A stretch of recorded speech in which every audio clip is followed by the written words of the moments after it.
Hey,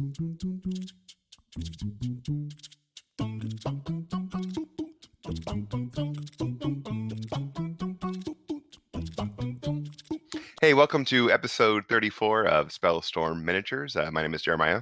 I'm Dan. And this is Chad. And we are a podcast dedicated to miniature wargaming, including War Machine and Hordes by Privateer Press. And our goal here is to inspire you to play more. However, we're not really doing that these days, are we, guys? Not so much with other people as much, though. Yeah, exactly. Yeah, this is the COVID-19 edition of our podcast, I guess. Yeah. Hey, say I've been preparing for this for years. Social distancing champ. Yeah. Well, I think this is probably our first podcast where we are not in the same room. Normally we get together and we hang out and record our episodes, but we are all in our own homes tonight. Is that true? Yes. Yeah. I've got after work today, I came home and did a little did some unboxing of some of my crap that's in the garage. I had some dinner, poured myself a white wine, and I'm here hanging out with you guys. That's what I'm doing. So I got up this morning and did a little painting and then played some video games and then did some more painting and just been hanging out. Nice. How about you, Dan? I've become a teacher, so pretty much childcare and teaching now. So yeah. That's right, because the kids are home. Yep. No grandparents, no other people, no school, no date, nothing. Just Oh man. Yeah. I think it's harder on parents with younger kids. My kids are older and they're pretty much independent. They feed themselves. Yeah.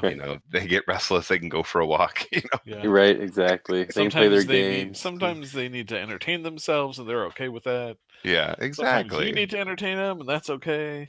Yeah. Well, have you gotten? So speaking of games, I suppose. Why don't we talk about that? Got any games in lately?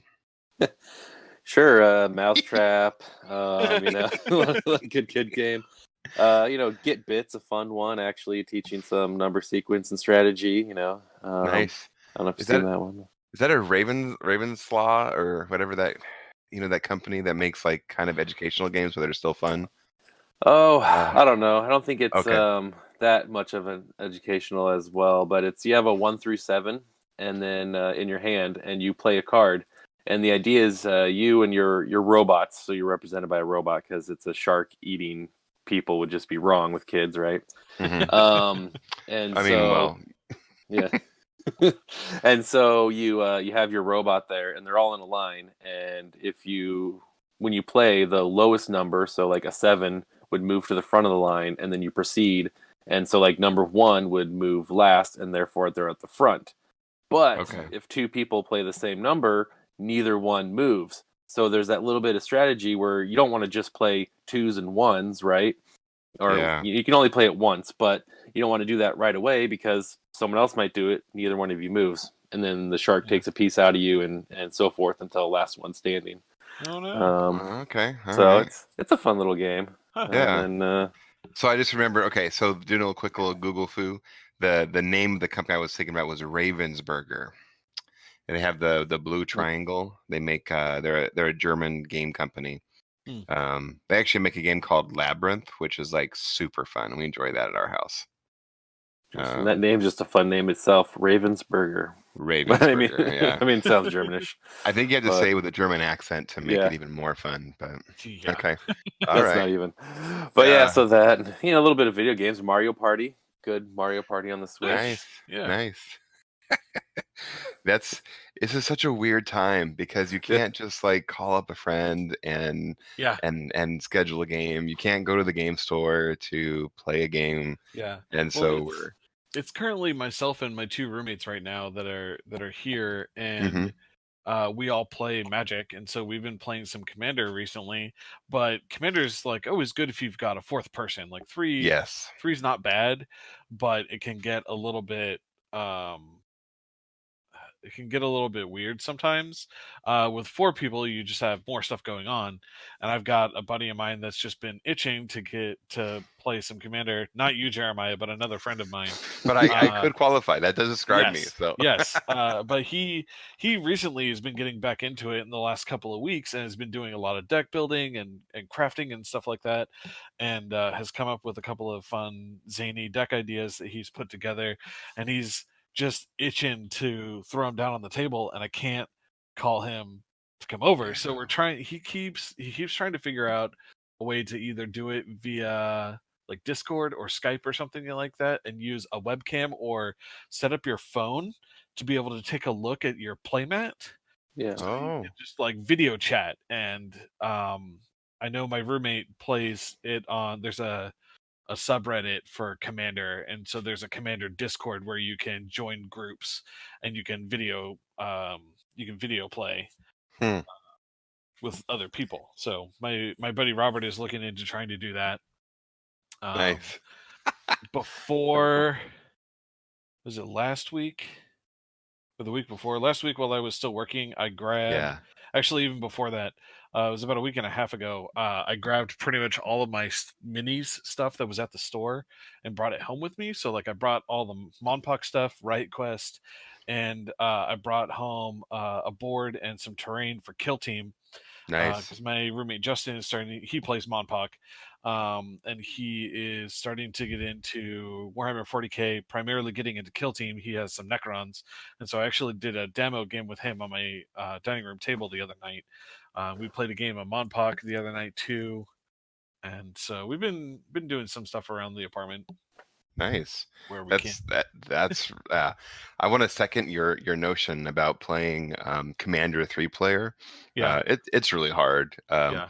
You know, we've been doing stuff around the house, projects and painting and getting new floors and stuff. And Yeah. so everything I own has been in boxes. Yeah. And except for I had access to like my Commander deck. And so the boys and I we would play, and it's fun and it's super like, and Bryce got a second deck and then Ozzy got a second deck. So now we all have like choices and stuff. Yeah. But 3-player Commander is not as much fun as 4 or more. So yeah. No minis games for me because all my minis have been in boxes. So I tested out Dominion Online last week. Okay. Jeff posted a link for that, and so I played a couple games solo just to try to practice and see what that's about. And then we've played The Mind as a family. Have you played that game yet? No. Oh, okay. This game, it's super, super simple, but it is probably one of the most fun games I've ever played. It is so trippy, is what it is. So the game is a deck of cards numbered from 1 to 100. That's it. And based on the number of players, it will determine how many rounds you actually play in the game. And so round 1, you deal 1 card to everyone. Round 2, 2 cards to everyone, that sort of thing. And you have a certain number of lives based on, once again, based on the number of people playing and how many rounds you're going to play. Okay. And then you have, and the lives are indicated by these like crazy rabbits, these rabbit cards. And then you also have a certain number of ninja stars. And ninja stars are sort of the get out of jail free card kind of thing. Okay. So that's basically the setup. So round 1, you deal 1 card to everyone. And you look at your card and you cannot talk. There's no table talk. But somehow you are supposed to play all of your cards in ascending order.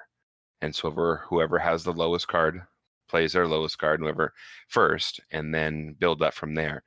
And so every round you keep getting an additional card, and you cannot talk. There's no talking. And it's as simple as it sounds right there. But to actually play it and to play it with a group of people, it is wicked, because like inevitably you're going to have a run where it's going to go like 44, 46, 48, and it's going to be so sticky. How are you going to get all of that in there? You know what I mean? And so that's The Mind, and we laughed so hard about it. we've been playing that. And that's a small game, so Nice. but that's about it. That's all the games we got. Can you guys hear me? Okay. Yeah, we Yeah. got you. Did you get Okay. kicked off? Yeah, I got booted for like a good entire description of the mind right there. Oh, you so could have just you picked missed right how up and would amazing never it is. noticed. Yeah. Yeah. You- Okay. no I one just would have wanted to ever make- noticed We can cut this out. I just wanted to make sure that you guys could hear me. Yeah. after Yeah. credits. Fix it in post. It's all good. I might just leave it in just because it's the COVID-19 version. Yeah. No. All right. Well, so I'm assuming that none of us got any War Machine games in. Nope. Negative. Any of you tried? Have any of you tried Vassal? I have. I've been tempted. Yeah, I just haven't. It's just one thing Yeah. of finding the time and then someone else to play and then like deal with learning it. Right. Yeah. I really, really want to, and I probably when I get everything unpacked, I probably will, because I gotta get my house in order first, I think. Yeah. But with the guidelines going extending to like April 30th or something, Yep. we're not gonna be playing games in real life for a long time. So Yeah. and I've been jonesing for a game, so yeah. It Well, kind of works out for me because I'm in this weird place where I don't know what I want to play. oh, so it's a good break. Yeah. Yeah. Well, let's get to our topic today. Our topic is actually kind of a weird topic and kind of fits the season for us. And it's playing dead games. Is that right? Yep. Yeah. So how would you describe what a dead game is? I guess, I mean, I think there's probably two ways to describe it. Either one where the game is no longer in print and no longer being supported by the publisher. Okay. And then I think maybe a second version would just be a game that is maybe still available, but there's no community playing it. Yes. I think that's a good working definition. Dan, you want to add to that at all? Yeah, I mean, I guess you could always kind of go about perhaps a different version of the game. Like War Machine's gone through some variations, and maybe you really liked Mark 1 and have someone else who really loved Mark 1, and you guys don't want to play Mark 3. I could think of similar to like, D&D, original or 3.5 versus 3, or, where everyone's playing 5, but man, the 3.5 just has that pull to it, right? Yeah. At least for me. Yeah. Yeah. I mean, I don't think that 3.5 is dead. I think there are enough people out there who hated 4th edition and don't really like the complexities of 5 that are still playing 3.5, or maybe just didn't want to spend the money after getting a whole bunch of different books from for 3.5, because there's a ton like that. My roommate is an avid follower of the first Pathfinder series, or the first edition Pathfinder, and he had pretty much no interest in Pathfinder 2 after he looked at it when it initially was like going into testing, and then like kind of looked it over, wasn't really interested, and just kind of decided also that he didn't want to invest in a bunch of new books. Yeah.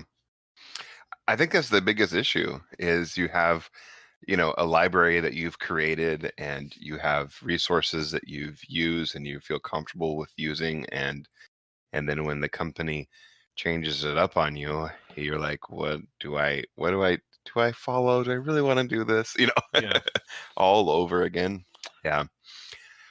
I think, so here's what I was thinking about, sort of that got me like prepared for this topic, is I've expressed in the past how at some point I want to play a historical game, and there's a couple different time periods that I've been looking at, and so I was able to get some books on the cheap from Jesse for Field of Glory.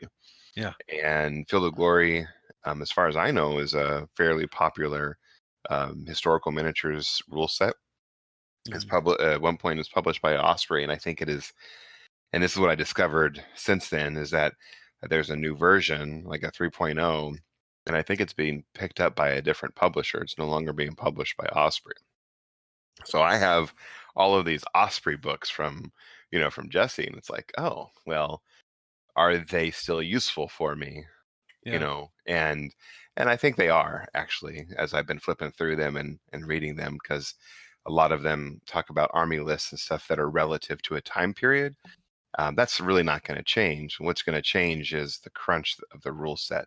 And so if I just upgrade the main rule book and make some accommodations, I bet it would work. But playing a dead game still is an intriguing thing for gamers, because some of us have been gaming for a long time, like a long time.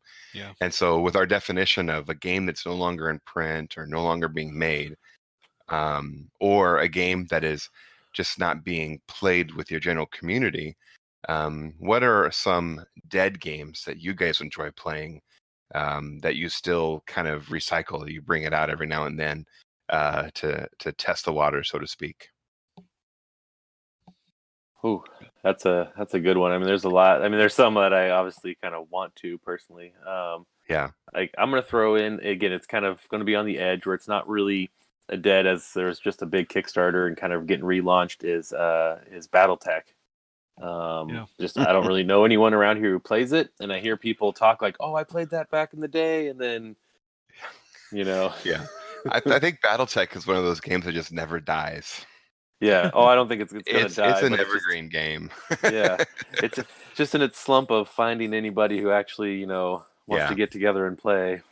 So that would fall under the second category of not really being played by folks in the area. Yeah.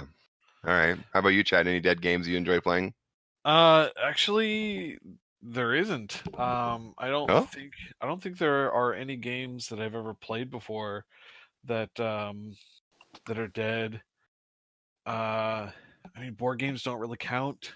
Right. I only play a couple of miniatures games. I got into miniatures gaming about 10 years ago. Before that, I played video games and Magic, and that was pretty much my nerd experience. The type of gaming that I did. Yeah. But there are dead video games, right? Yeah, I guess so. Yeah, I guess I mean, I guess if you consider online communities for certain like shooters or those types of things, or maybe an MMO or something like that. But I mean, even for MMOs, I played World of Warcraft. I guess I played Diablo 2 for a super long time. And I played Diablo 3. I pop into Diablo 3 every now and then, and that's kind of a dead and forgotten game. Does anyone play EverQuest anymore? I mean, I played that a little bit way back in the day. I believe there are probably still people who do. Oh wow, yeah. That's the thing. Is these games get made and people spend hours playing them and learning the rules and learning some of the nuances and things, and they don't want to leave it. It's enjoyable for them. They have fun doing it. So you're right. So I'm sure someone out there is playing the game. One of the games that we talk about a lot still is the Lord of the Rings trading card game. Yeah. That's been dead for a long time from Decipher, and yet we're still changing out our decks and still throwing down every now and then. And like, I've got a Rohan deck that is completely thematic, and Bryce is so mad at me because it's not optimized. But I'm like, no, it's for this part of the story. That's it. That's all and I chose that on purpose. I don't care. Yeah. But I do enjoy Loader. I mean, we played sometime last year. Yeah. That's the thing, is you bring it out. We're talking about it. Yeah, it feels good. But on the subject of like miniatures. So one of my first miniatures games that I didn't really realize was a miniatures game was the Pirates constructible strategy game. Oh yeah. I think the first set was Pirates of the Spanish Main. I remember busting that out on the dining room table, and like, I love that. And so we actually we're given a small collection, a fairly large collection actually, from someone in our community, and for the boys and I to resurrect that game and play it in our house, and so that's good. You know, I still speak fondly of HeroClix. That was Yeah. a big season of my life right there. Yeah. Yeah. And it's not technically dead though. That one's still around, That's but true. yeah, It's you dead to know. me. It's dead to me. Okay, all right. Ooh, harsh. Oh, I can't go back. I can't go back. But no, but another one that I want to talk about though is the Wizards of the Coast Star Wars miniatures game. Did you guys ever know about that game? They had a D&D line and they had a Star Wars line, and you played on a gridded board that was like a board game kind of board. That's what we had anyway. It came in the starter. Huh. And it was basically, so Dan, you're drawing your 3-5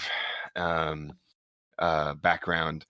There was a D&D 3-5 supplement that that had like miniatures rules and like strategies, and so that was sort of the base rule set for how to play.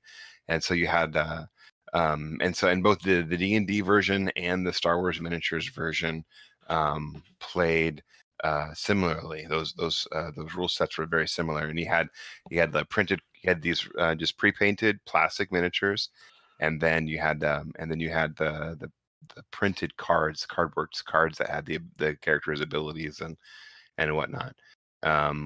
We played a fair amount of that, and I remember going to, like, my first tournament ever in a store was for the Star Wars miniatures game, and it was a draft, or was it a draft? Not a draft. It was you buy a boosters and you build out of what you purchased. That's not really Sealed. Sealed. There we go. That's the word I was looking for. And I pulled like the super awesome rare Darth Vader. Like, Ooh. and I was like, and everyone was like, ooh. And I was like, yeah, look at me.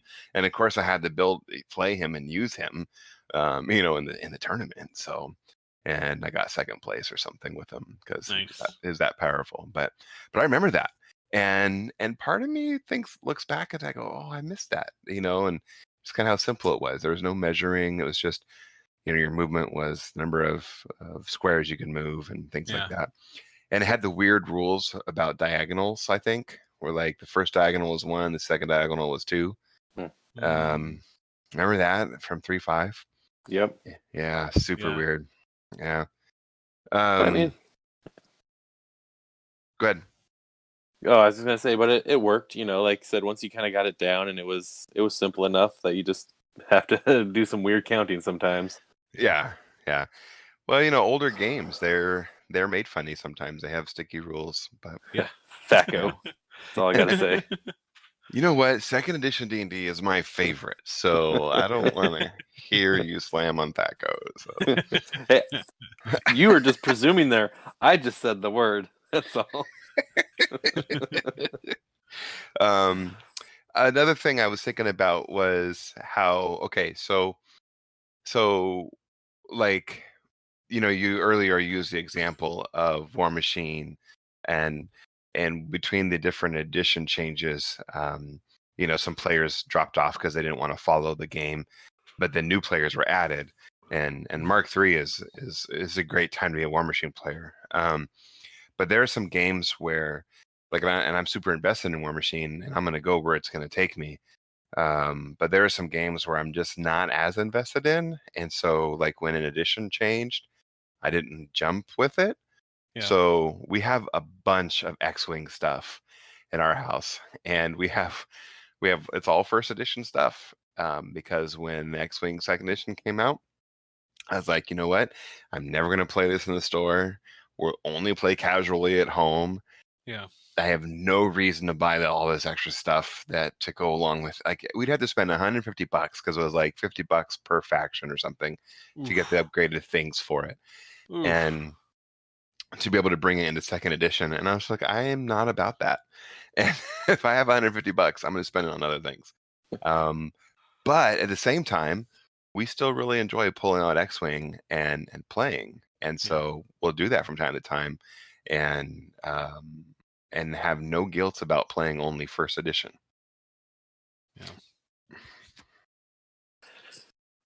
Yeah. Speaking of something that like is dead, was Miniature Market was having that big sale recently. There was all that Wrath of Kings stuff. I didn't buy anything, but I remember like years ago. I remember years ago, years and years ago, looking at them, looking at Wrath of Kings, and there's another game, another minis game, I think. When I was at a game store up in Washington, up in was it Bremerton? I think it was up where the naval base is. There's a Bremerton, game, yeah. There's a game store up there, and I remember seeing some of the Wrath of Kings stuff and being really interested in it because there was cool, like the miniatures were really cool. It seemed it's unique. Yeah, it seemed like it might be unique, but I didn't know. I had never heard of it, so I didn't know anyone who played it. And I came back from being up there for work. I came back and I was talking to some of the people around in the Portland area about Wrath of Kings, if they had heard anything about it, and they had like kind of heard of it but didn't know anyone who played it, and so I never really got invested in it or anything. There was, so the 1 year that I went to LVO, there was a vendor there for Dark Age, and I bought one of the starters for one of those because they were like about to do a launch for a second rule set like within a couple of months, and the models were gorgeous. There was a ton of different just really unique stuff, and I was gonna get into it and then never followed up on it or didn't have anyone that was interested in it, and I think I ended up just tossing the models or something like that. Well, and I think I'm really glad you brought up the Wrath of Kings game, because I think there's a little subcategory of the not being played in my area, right? Yeah. And that's games that just don't seem to get off the ground. And in the age of Kickstarter and like just the proliferation of games that all of us can choose from, there's a lot of games that we'll support or whatever, and we'll just put in the closet, and we don't really get a community developed around that. So Wrath of Kings is on that list for me. Drop Zone Commander is on that list for me. I know Drop Fleet players, but I don't know Drop Zone players. And then the other side, I kickstarted the other side, and boy, I was so excited about that game. And I even did an unboxing video for our YouTube page, and it was popular. And how many games have I played?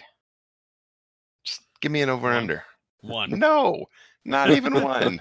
I thought you and Cameron got a game. We never got it. No, we didn't get together. We planned it and then it didn't work out.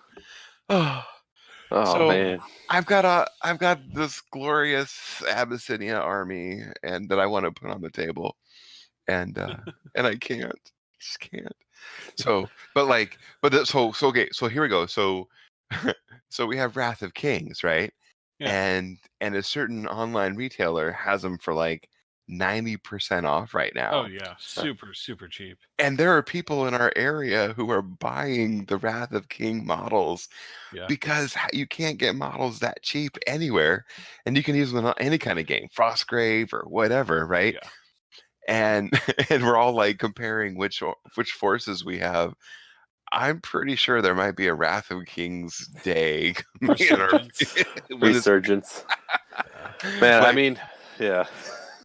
Personally, I picked up a bunch when it was like really on sale. I mean, I have some Hadroths, which are the fish dudes, because they looked kind of cool. And then like, because some of the other sets, again, just because they're kind of neat and cheap, was the Gorsity, I think they're called, which is like the werewolf guys, and that's Nasir. That's the Chad faction. Yeah, the Chad faction. Yeah, and they look neat, and there's a bit of them. Nasir had that very Oni kind of samurai demonish look. I mean, used in so many things, and I got them for like way less than $1 a piece on some of them. I think maybe 50 cents. like 50 cents a pop, right? Yeah. Like, and I do Dude. have to say, great to put together. Like, I opened them up; they're all individually bagged, off of sprue, like really hardly any cleanup whatsoever. The pieces are all coated, or keyed, basically, so you knew exactly what arm went to which side or whatever, and tiny bit of plastic glue, shoved it in, set it aside, right? No holding it, worrying about it. It was just like done. That's pretty. It's pretty Yeah. impressive. Yeah. I was really shocked. Maybe that's why they went under. They were doing too good of a job, like paying people to clean all these things up. Yeah. But yeah, I did a little Google foo on that game, and one website said that Cool Mini or Not silently discontinued around mid 2019. Who knows why, right? Who knows why? Yeah, they have the rights to Wrath of Kings. They also have the rights to Dark Age, which is the other one that I talked about. Interesting. Okay. And I don't think, like, I went to the Dark Age website and there like hasn't been an update for anything in like 3 years or something like that. And they have some of the miniatures available, I think, on Simon's site through their web store, but not a whole lot of stuff. It's just another minis game that I think just kind of went silently into the. And then, well, I'm looking them up, and man, some of the models, like, you can see the similarities between Wrath of Kings and these guys a little bit, but there's a few models I can maybe see why it wasn't a general appealish. Yeah.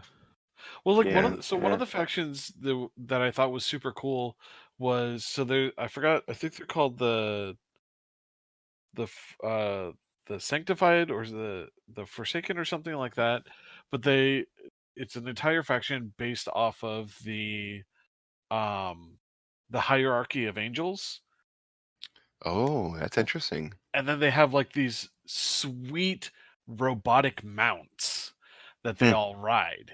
So like these robotic like Pegasi, or like giant wolves and stuff like that, or these huge robot creatures that they rode or also fought alongside of.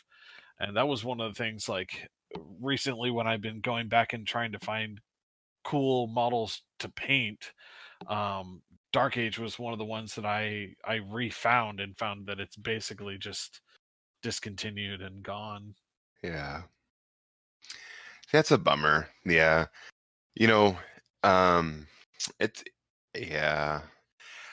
I think being able to find cheap models that look really cool for some of the miniatures agnostic games is a good reason to continue to to buy some of these models, even though they're on discount or whatever. I know our shout out to Wes. He's the guy I play Frostgrave with mostly, although we haven't recently. He got a bunch, and I know he's going to put those to good use. So and to note that Osprey is being really cool, and check their tweet out. I can't remember what the code is, but you can download Frostgrave ebook free. Oh yeah, it's like Frostgrave 2020 or something, right? Yeah, FGV, something like that. 2020. Yeah, I think that's what it is. This. Not only you get the main rule book, but you also get the Dark Alchemy supplement, which has 3 scenarios for solo play. Oh. And so during this time of of isolation, you can play Frostgrave by yourself with those free. And you can get it, and it's this week. It's available this week. So, yeah, good shout out to that, Dan. Good work. Yeah. I mean, I know that I downloaded my copy, started reading it and checking it out. Yeah, I have everything for Frostgrave already, so I'm just like, but having a free PDF is fine. It's fun. So, yeah. One of the things too I was thinking about, for as a gamer, it's hard to manage how much the time that we have and the games that we want to play. But I think for some of the companies, it's hard to manage the different products too. Yeah. Going back to the other side, I think one of the reasons why the other side didn't land well is there were a lot of delays with their Kickstarter, but then during the season of the delays, the Malifaux 3rd edition started to leak. And so there were a lot of people who were just like, Ah. "Oh, we want to wait for 3E," and 3E is taken off and is doing great. And honestly, Mouthful Third Edition is a great game. But the other side was basically tabled, and then now I'm starting to see some people cropping up saying, "Hey, I want to be part of that now." And so that's the part I'm looking forward to. I'm actually looking forward to getting in a game because I got this army hanging out. I got this army ready to go. Yeah. So yeah, um, yeah. The other thing to think about too is um, games that sort of work out of dead material. And so I'm mostly thinking about our man Carl and the work that he's doing with the Ninth Age. The Ninth Age came about because um, Warhammer Fantasy Battles, Warhammer basically killed the world in 2015 and created Age of Sigmar. Yeah. And there were a lot of folks who had fantasy battle armies on square bases that didn't want to make the leap. More importantly, there was a group of people who wrote like competitive rules, kind of like how War Machine players. You know how we have what's the tournament document that we have? Steamroller, yeah. So this was like an independent group that made a tournament document similar to the Steamroller, and so what they ended up doing was they ended up creating the Ninth Age, which is basically still playing Warhammer Fantasy Battles. It's basically Ninth Edition that never actually came to pass because Age of Sigmar came out. And there's a huge following for that game, and that's kind of interesting to see how that shuffled out, because I thought, I wasn't really into Warhammer Fantasy when the whole thing got killed, and so I didn't have the ill feelings towards GW that a lot of players had. But Yeah. So that's kind of cool. So that's an example of a game that's not supported, but the community basically said we like it, and so That's it's right. it's going to be necromancered at that point, I guess. That's right. Well, and we talk a lot about Frostgrave. People play Frostgrave because it's easily available to get. It's inexpensive to get. It's miniatures agnostic, but a lot of people have a great deep passion for Mordheim, and Mordheim's been dead for a while, and so people will play Frostgrave to get that feel. Yeah. And I think Ninth Age does that for people who liked 8th edition Warhammer. So yeah, it's kind of weird. I remember years ago when James Case was introducing Jeremy Roberts to War Machine. I remember James telling me about how they played some Mordheim and some Frostgrave. He was telling me about some of their like epic battles and stuff that they had played, and it kind of went on the wayside. Like, we talked about it a little bit, and then like I don't know, something like a year later or something like that, when I started working at the game store, seeing the Frostgrave book come in and like looking at it, I was like, oh wait, this is the game that James and Jeremy were playing and talking about stuff. I was like, oh man, I kind of want to get into this, but I just haven't. I need someone to teach me the rules. Hey, I got you, fam. Yeah, I got you. It's probably my favorite game. I don't know. I just love that game. So I don't know, because the game I think about most is War Machine. That's probably my favorite game. But I do really like Frostgrave. So yeah. So the biggest reason why we play dead games, it's for that nostalgia factor, I think. That feeling you get when you first unlock something, or when you discovered something that you didn't know you could do with your what army or a certain miniature or something. And so sometimes we still want to go back to that moment and replay that, and like I remember when this happened, and you have these epic stories to tell. Why? What else? What other reasons do we play dead games? They're cheap. That's a good reason. Yeah. Wrath of Kings is an example right there. If that makes Yeah. a resurgence, it's just because everyone was able to pick up an army for less than $50. That's true. Well, 52. I spent $52. Okay, sorry. Okay. All right. Oh. Yeah. I mean, because you still have the stuff for it is one reason. You never, Yeah. That's never right. got rid of it. Either you couldn't part with it, or you couldn't find somebody who wanted it. You hold on to stuff. You still have it laying around, and then the nostalgia kicks in. You're like, why don't we dust this off and try it out? Yeah. I mean, yeah, I got my Raw Partha BattleTech mechs and vehicles ready to go. I think all of those are good reasons to play a dead game.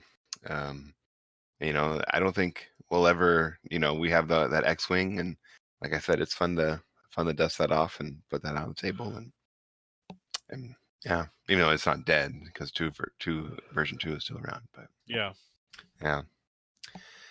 Hey, why don't we shift gears a little bit here and let's talk about our hobby table. What are you building? What are you painting? Well, I've been finding my time. I built the Hermit. I mean, that didn't take me very long, I gotta say. It took me hours. Yeah. Two drops of glue. Laborious. Plus, you got to get him on the base. Come on, so that's like 4. Oh, using actually, too much glue. I don't even have a base yet. So yeah, and then for the longest time, I kind of had some Monpoc stuff put together and primed, and finally find some time to basically, during arts and crafts time. Daddy gets his arts and crafts too.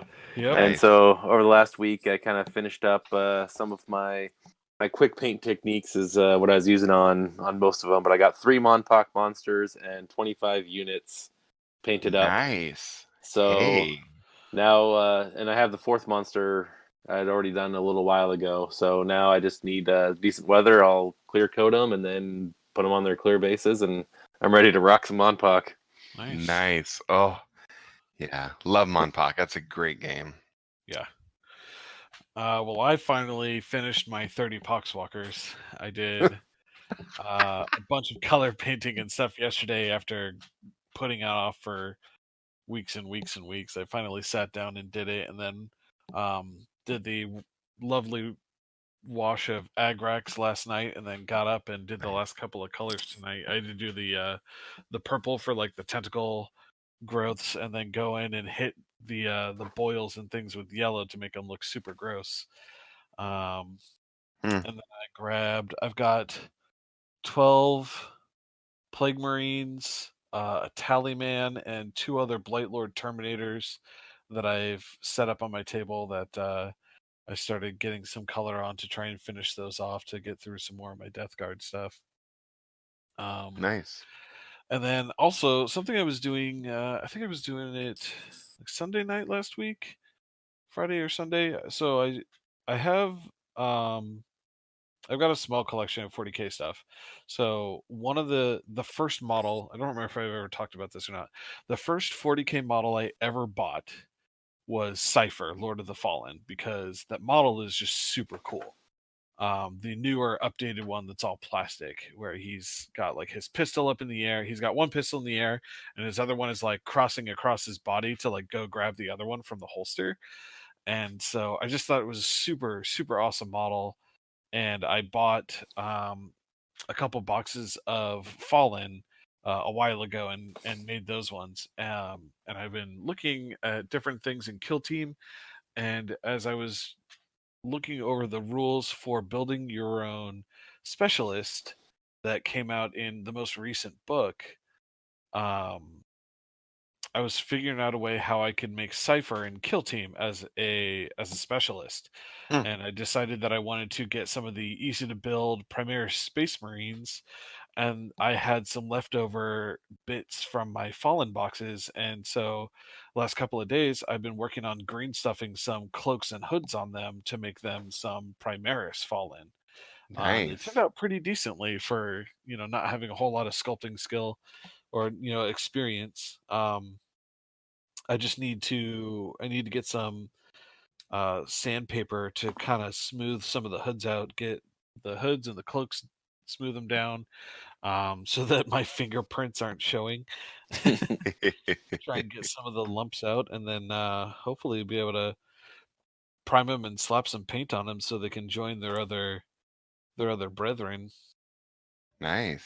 But they turned Yeah, out while pretty you were sweet. talking, I I'm I pretty. just did a quick little Google search on Cypher Lord of the Fall, and that's a pretty sweet model. Oh man, it's so cool. Yeah, I can see why you wanted to build and paint that one. Yeah. Yeah. Well, I'm proud to say that the main part of my house got finished on Saturday, All right. just 2 days ago, and so we put all of the furniture back in its place this past weekend, and started unpacking boxes. And so I was unpacking boxes past 10 last night, and I already mentioned I was doing it after work today. So I've got my my clear cabinets that have the dust covers on them for my armies, my display cases, I should say. And so I put my Scorn army in there, and my minions. And so I found um, one guy missing the blade of his axe, and then a few guys missing their arms, and I got a broken Cyclops brute. So I'm gonna have to do some repairs. So that's gonna be that's my hobby table for the week, is to repair my broken pieces in my army. Oh So no, it's okay. it's fine. They're used to being abused. They're scorn. That's right. They So like the pain. yeah, but the good thing is we'll finish up moving back into the house this week, and then Oz and I will start playing games again. So I'm looking forward to that. So there it is. Hey, I want to end with something to look forward to. We saw a post last week on the COG Collective that in August, if everything goes well with our public health crisis, August 21, 22, and 23, folks should mark their calendars. The 21st is going to be the Best Coast Team Tournament. And then the 22nd and 23rd is going to be the PDX Open. And information is to be TBA, to be announced later, but you can start hoping for something. I'm not sure how public events are going to be later this year, but and hopefully this one will go off, but who knows? This is such a weird time we're living in, but yeah. Any other closing thoughts as we wrap up our show? Learn to use the 3 shells. Literally one of my favorite movies of all time. Oh man. I don't know if that says about my choice in movies, but you can judge me how you want. Hey, it's an unsung classic. Thank you. Pretty great. We need some support. So thank you to all of our listeners for checking in on us. We'd love to hear from you, and so feel free to message us on our Discord server, and you can find the link on our website or in the show notes. You can email us directly at spellstormminiatures@gmail.com. And if you want to support us, the best thing you can do is tell your friends about us. And you can leave positive reviews if you like what we're doing, and we'd love that too. In the meantime, look forward to some more episodes from us. I think we have more factions to review, and looking forward to doing that. So yeah. With that being said, left. yeah, I know. I love doing the faction reviews. Yeah, I think they're great. So yeah, they're a lot of fun. Yeah, it makes me think about more things to play. So yeah. All right. Well, good night, folks.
Thank you.